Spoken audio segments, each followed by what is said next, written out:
Assalamualaikum warahmatullahi wabarakatuh. Baiklah, materi kali ini adalah tentang teori pusat pertumbuhan. Nah, teori pusat pertumbuhan atau growth pole sama dengan growth center. Teori pusat pertumbuhan atau growth pole ini dipelopori oleh Francis Perroux. Nah, ia adalah ahli analisis ekonomi regional berbangsa Prancis. Nah, ia menyatakan bahwa pembangunan atau pertumbuhan tidak terjadi di segala tata ruang, tetapi hanya terbatas pada beberapa tempat tertentu dengan variabel-variabel yang berbeda intensitasnya. Nah, caranya bagaimana? Caranya untuk menggalakkan kegiatan pembangunan dari suatu daerah tertentu dilakukan melalui pemanfaatan aglomerasi ekonomik, agglomeration economics atau ekonomi aglomerasi sebagai faktor pendukung utama. Nah, pusat pertumbuhan merupakan teori yang menjadi dasar dari strategi kebijakan pembangunan wilayah melalui industri daerah. Sedangkan arti tata ruang sendiri yaitu sebagai suatu arena atau medan kekuatan yang di dalamnya terdapat kutub-kutub atau pusat-pusat. Nah, setiap pusat tersebut memiliki kekuatan pancaran pengembangan keluar dan kekuatan tarikan ke dalam. Growth pole dapat diartikan dengan dua cara, secara fungsional dan secara geografis.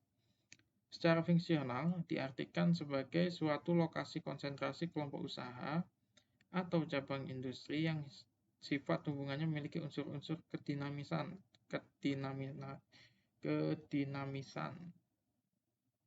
sehingga mampu menstimulasi kehidupan ekonomi baik ke dalam maupun keluar. Jadi dengan kekuatan yang dinamis tadi, lokasi atau konsentrasi dari kelompok usaha tadi mampu menstimulasi ekonomi baik untuk ke dalam lokasi tersebut atau bisa juga keluar lokasi tersebut seperti itu. Sedangkan secara geografis, suatu lokasi yang banyak memiliki fasilitas dan kemudahan, sehingga dia akan menjadi pusat daya tarik atau pull of attraction. Nah, pull of attraction ini atau pusat daya tarik ini nantinya yang akan menyebabkan bermacam-macam usaha tertarik untuk berlokasi di situ pula. Dan masyarakat senang datang memanfaatkan fasilitas yang ada di suatu wilayah tersebut atau di kota ya, seperti itu. Nah, intinya apa? Intinya yang pertama adalah dalam proses pembangunan akan timbul industri unggulan. Jadi, menurut teori Perroux ini, suatu pembangunan nanti akan muncul suatu industri keunggulan yang menjadi atau yang merupakan industri penggerak utama. Jadi, industri unggulan tersebut yang nanti akan menjadi penggerak utama di pembangunan suatu daerah. Nah, keterkaitan industri itu sangat erat. Maka perkembangan industri unggulan akan mempengaruhi perkembangan industri lain yang berhubungan dengan industri unggulan. Jadi di suatu wilayah itu kita lihat industri unggulannya apa. Nah, industri unggulan itu nanti yang akan diikuti dengan industri-industri yang lainnya. Industri yang lainnya ini nantinya akan memiliki keterkaitan dengan industri unggulan tersebut. Selanjutnya adalah pemusatan industri pada suatu daerah itu juga akan mempercepat pertumbuhan perekonomian karena akan menciptakan pola konsumsi yang berbeda antar daerah seperti itu. Jadi dengan cara pemusatan suatu industri di suatu daerah maka nanti pola konsumsinya itu akan berbeda antar daerah sehingga menciptakan percepatan pertumbuhan perekonomian. Jadi konsumsinya berbeda, misalkan di area A itu dia industri pangan misalnya, lalu di area B itu atau di wilayah B itu industri pertambangan. Nah, pasti konsumsinya berbeda, misalnya konsumsi di industri pertambangan dia konsumsi energi, lalu konsumsi untuk masyarakat sekitar, untuk pekerjaannya, sedangkan di wilayah yang lain misalnya dia produksi makanan, maka dia harus mengkonsumsi energi, misalnya dia mengkonsumsi listrik, mengkonsumsi batu bara dan sebagainya yang didapatkan dari wilayah lainnya tadi, yaitu wilayah pertambangan. Seperti itu maksudnya. Nah, perekonomian merupakan gabungan dari sistem industri yang relatif aktif unggulan dengan industri yang relatif pasif atau industri yang tergantung dari industri unggulan. Industri yang tergantung dari industri unggulan di sini artinya adalah industri tersebut ya hidup dari industri unggulannya. Industri unggulannya misalnya adalah pengolahan pakan seperti itu, pengolahan pangan dan sebagainya. Maka industri unggulannya misalnya kemasan, industri yang bergantung pada unggulan misalnya kemasan, promosi dan sebagainya. Dia kalau industri unggulan tersebut tidak lagi bagus, maka tentu industri tersebut atau industri yang bergantung tersebut juga akan turun seperti itu. Nah, teori Perroux ini berdasarkan dari teori Schumpeter, bahannya inovasi kewirausahaan. Lalu ini juga berdasarkan pada teori inovasi dan perusahaan berskala besar. Ekspansi regional adalah interaksi antara industri-industri pendorong yang merupakan pusat nanti dari kutub pertumbuhan atau pole of growth tadi. Nah, industrinya itu biasanya memiliki ciri-ciri yang pertama yaitu tingkat konsentrasi yang tinggi, pengaruh multiplier dan pengaruh polarisasi sangat kuat, tingkat teknologi dan keahlian manajerial yang modern, dan prasarana juga sudah sangat berkembang. Itu untuk industrinya, industri yang dibahas tadi ya. Biasanya kriterianya seperti itu. Lalu konsep dasar dari ekonomi pada growth pole atau kutub pertumbuhan. Konsep industri utama dan industri pendorong, jadi ada industri utama, lalu juga ada industri pendorong. Dan ada konsep polarisasi, yaitu pertumbuhan dari industri utama dan perusahaan pendorong akan menimbulkan polarisasi. Jadi dia akan menjadi pusat di sini, lalu ada industri-industri lainnya yang mengelilinginya yang menjadi polarisasi dari industri tersebut. Seperti itu. Yang selanjutnya yaitu nanti akan terjadinya aglomerasi. Aglomerasi ini timbul dari scale economies, localization economies, dan urbanization economies. Scale economies yaitu keuntungan yang timbul bila kegiatan ekonomi dilakukan dalam skala yang besar, sehingga biaya produksi rata-ratanya nanti akan rendah, dan juga nanti produknya akan terspesialisasi dan juga kinerjanya nanti akan efisien seperti itu. Kalau localization economies, di sini kekuatan pusat pengembangan akan terletak pada keterkaitan yang erat antara beberapa kegiatan produksi yang berada pada pusat tersebut. Nah, seperti itu. Sedangkan urbanization yaitu seringkali pusat pertumbuhan itu diletakkan di kota yang mana kota tersebut pasti menyediakan fasilitas sosial, sarana industri yang relatif murah sehingga perusahaan bisa menjadi lebih untung seperti itu.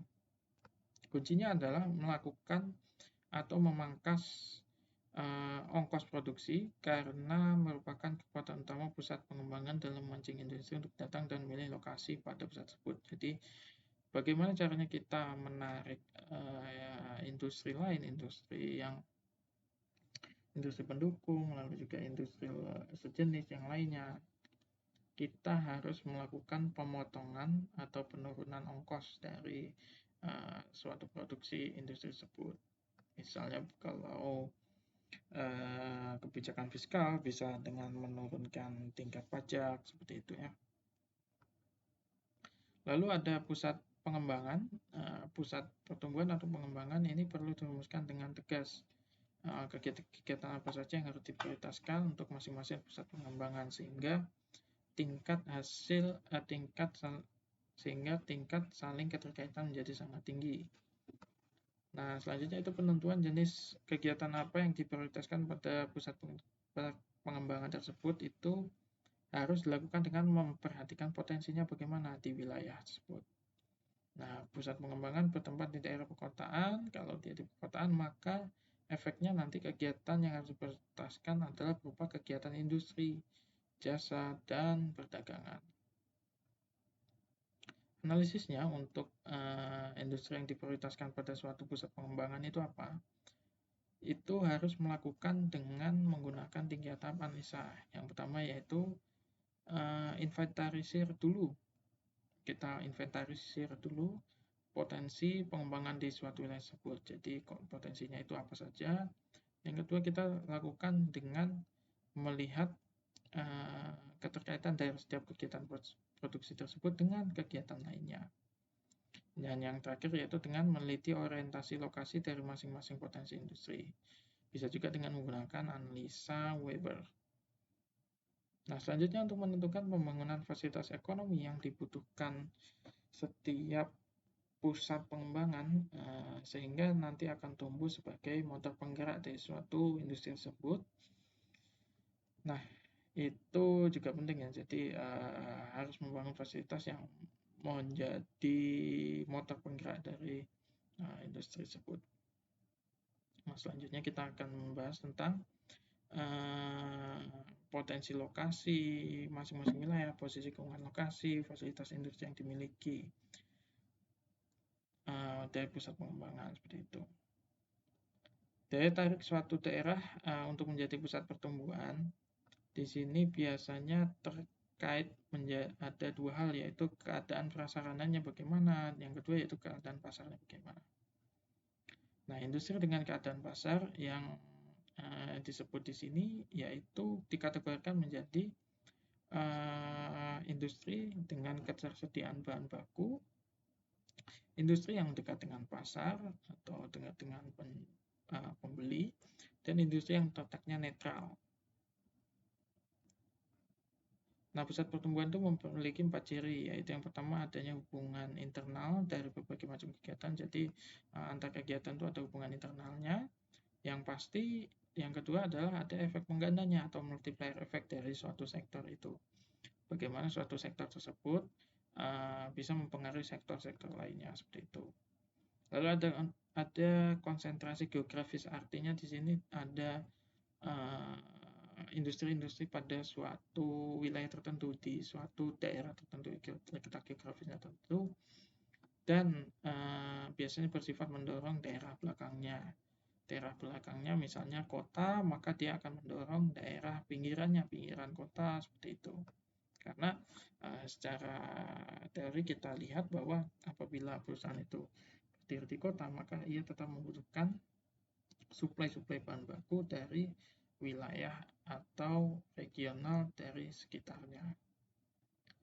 Lalu agglomeration economics itu adalah pemusatan perindustri di suatu lokasi tertentu. Nah, pemusatan produksi ini dapat terjadi dalam suatu perusahaan atau dalam berbagai perusahaan. Aglomerasi ini bisa memiliki 3 jenis, yaitu scale economics, yaitu keuntungan yang timbul bila kegiatan ekonomi dilakukan dengan skala besar. Localization economics, yaitu kekuatan pusat pengembangan akan terletak pada keterkaitan yang erat antara beberapa kegiatan produksi dalam pusat tersebut, dan urbanization economics, yaitu berkaitan dengan kota atau daerah yang ramai, seperti itu. Pengelompokan industri atau klaster industri. Nah, ini merupakan jaringan dari perusahaan, pelanggan, dan pemasok. Jadi antar mereka ini saling berkaitan, termasuk material, peralatan, training, pemasaran, keuangan, dan sebagainya. Nah, Porter berpendapat bahwa kekuatan suatu klaster itu tergantung dari firm strategi, structure, and rivalry atau strategi perusahaan. Yang kedua yaitu demand condition atau kondisi permintaan. Yang ketiga yaitu related and supporting industry atau perusahaan atau industri yang terkaitan. Dan 4 yaitu kondisi faktor lainnya, seperti itu. Oke, sekian untuk materi kali ini. Terima kasih.